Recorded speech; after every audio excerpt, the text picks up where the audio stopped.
पर सत्य के थोड़ा नजदीक आ जाओ। ईश्वर सत्य है, उसे कोई प्रश्नार्थ नहीं लगा सकता।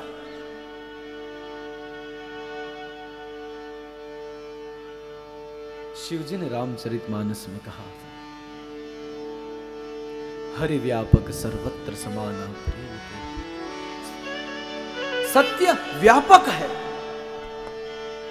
कहां नहीं है सत्य, और किसी सत्य पे नहीं आना पड़ता। हरि व्यापक सर्वत्र समाना, हरि व्यापक सर्वत्र समाना, हरि व्यापक सर्वत्र समाना, हरि व्यापक सर्वत्र समाना। प्रेम ते प्रगट होई में जाना, प्रेम ते प्रगट होई में जाना, प्रेम ते प्रगट होई में जाना, प्रेम ते प्रगट होई में जाना। धर्मन दूसर सत्य समाना, धर्मन सब गाइए। सत्य समाना, धर्मन दूसर सत्य समाना, धर्मन दूसर सत्य समाना।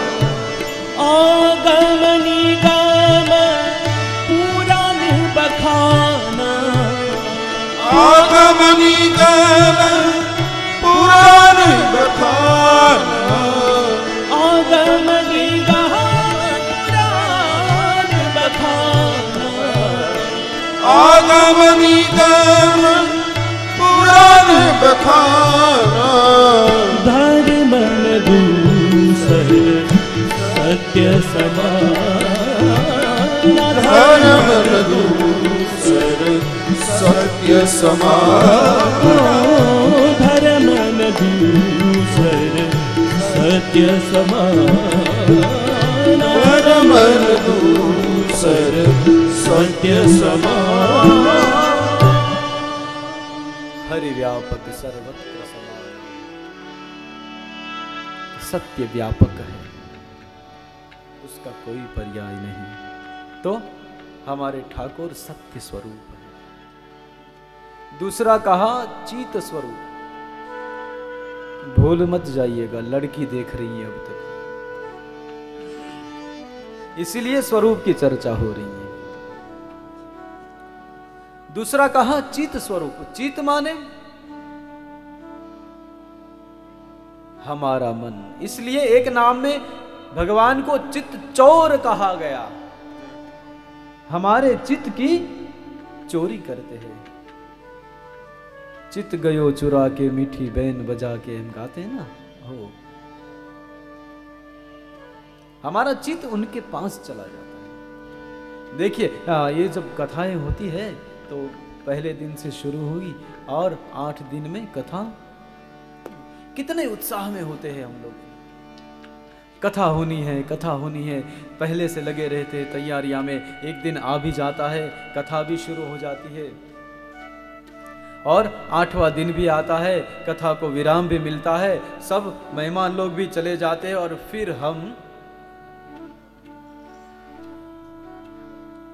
कथा के मंडप में एक जगह कोने में चेयर डाल के बैठ जाते हैं। और फिर क्या होता है? फिर हमारा मन नहीं लगता। क्यों? बोले हमारा मन उस ठाकुर की कथा ने चुरा लिया। या तो कुछ संतों ने ऐसा भी गाया ना, किस देवता ने आज मेरा दिल चुरा लिया। ऐसे ही ये ठाकुर मन को चुरा लेता है।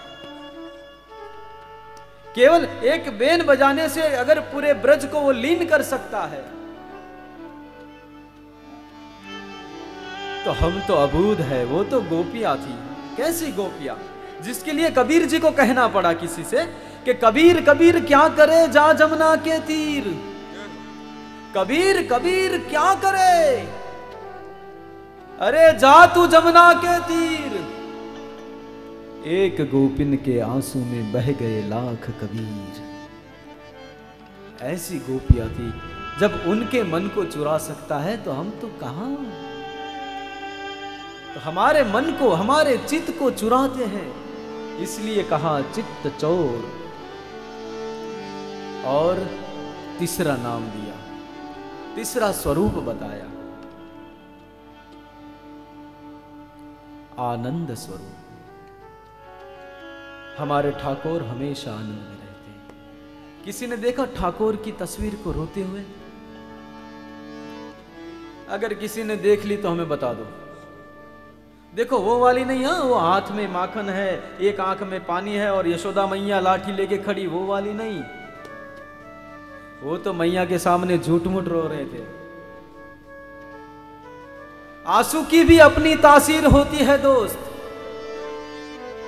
आंसू की भी अपनी तासीर होती है दोस्त। जब खुशी से निकले तो झलक जाए दामन पूरा, और गम में बहे ना तो पिघा दे आसन पूरा। तो वो तो यहां से झूम रहा, आंसू निकल रहा था, मतलब ऐसे उड़ रहा था, मतलब वो झूठ झूठ रो रहा था कन्हैया। केवल ठाकुर को छोड़ दो, लेकिन भगवान जितने भी है, जितनी भी मूर्तियां हैं, जितने भी परमात्मा के स्वरूप है, आप हमें बता दो उसमें से कभी कोई रोया है?